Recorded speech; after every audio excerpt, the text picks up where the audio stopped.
Residing in a medieval castle may seem like a fantasy, wouldn't you agree?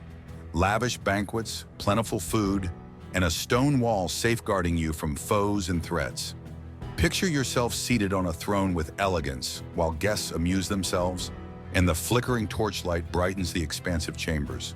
It creates a fairy tale ambiance, reminiscent of a film, a television series, or an adventure novel. However, as is often the case, the truth is quite different. If you anticipate a life akin to that of a king, I recommend reconsidering. What I am about to share with you today is not the fairy tale we frequently hear, but rather the uncomfortable and harsh reality of what it truly meant to inhabit a medieval castle. And trust me, it was far from easy.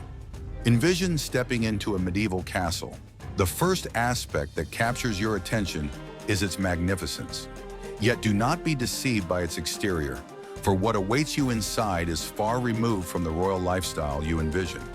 It is not characterized by exquisite chambers adorned with intricate ceilings and various luxuries. Medieval castles were primarily constructed as fortifications to protect against enemy assaults, not to provide comfort for their inhabitants. The walls were thick, composed of gray stone, and the windows were small and narrow to prevent enemies from easily infiltrating. Simultaneously, these windows restricted the entry of sunlight as it should have. The outcome was dark, cold rooms with stagnant air that barely circulated.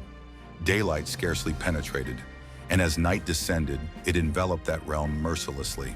Consequently, castles were often damp, unpleasant places, and the experience of residing there resembled that of being in a vast cellar.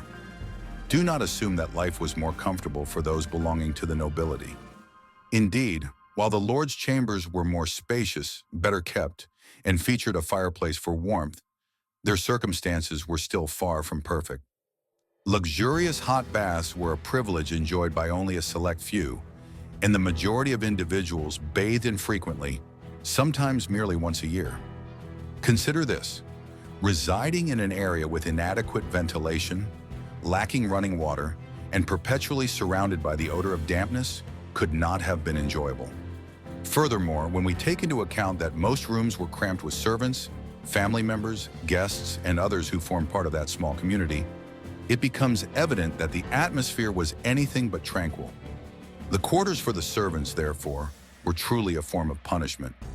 Picture, if you will, existing in the lowest levels of the castle, the spaces that no one desires. The servants' rooms were dim, chilly, and frequently lacking in any semblance of comfort. They had no fireplaces, and the only warmth they experienced came from the distant kitchen, which often filled the entire area with smoke and unpleasant odors. Illnesses were prevalent in these settings where individuals lived in close quarters with one another, rarely enjoying a moment of solitude. Infectious diseases such as tuberculosis, dysentery, and various respiratory illnesses spread rapidly among individuals residing in cramped and unsanitary conditions. When someone became ill, effective treatment was frequently unavailable or inadequate. There were no medications comparable to those we possess today. Consequently, individuals often succumbed to ailments that would not pose a significant concern in contemporary times. Furthermore, life was equally perilous for those who found themselves incarcerated. Medieval prisons were far from secure havens. Typically located underground, they were dark and damp, serving as sites of torture and anguish. The sounds of prisoners' screams and the cries of the condemned echoed frequently in these shadowy recesses. Punishments were brutal and primitive, with inmates enduring physical tortures that would leave lasting scars on their lives. Envision residing in a castle at night, enveloped in silence, only to hear those anguished cries emanating from beneath the very foundations. This is certainly not the type of environment conducive to rest. Nevertheless, this was a prevalent aspect of life within medieval castles. However, the narrative does not conclude here. The conditions in which individuals resided within medieval castles were ideal for accommodating a variety of pests. Rats were a persistent presence, accompanied by fleas and various insects. In such a damp environment, devoid of adequate protection against these nuisances, cohabiting with rats was nearly unavoidable. These rodents were not merely bothersome, they also transmitted lethal diseases such as the plague. The notorious Black Death, which ravaged the European population in the 14th century, was directly associated with the surge of rats that disseminated the bacteria responsible for the illness. Furthermore, there was little that could be done to deter these creatures. They inhabited cellars, basements, and dark corridors, frequently serving as conduits for the transmission of diseases. It is understandable that many individuals harbored a genuine fear of rats, as they recognized that, in addition to being repulsive, they were harbingers of death. In such an unhealthy setting, how did people manage to endure? One of the responses, if it can be termed as such, was the consumption of alcohol. Indeed, drinking water was a scarce resource and often tainted. Consequently, to prevent illness, many opted for beer, wine, or spirits instead. Beer in particular was a widely consumed beverage on a daily basis by both the nobility and the servants.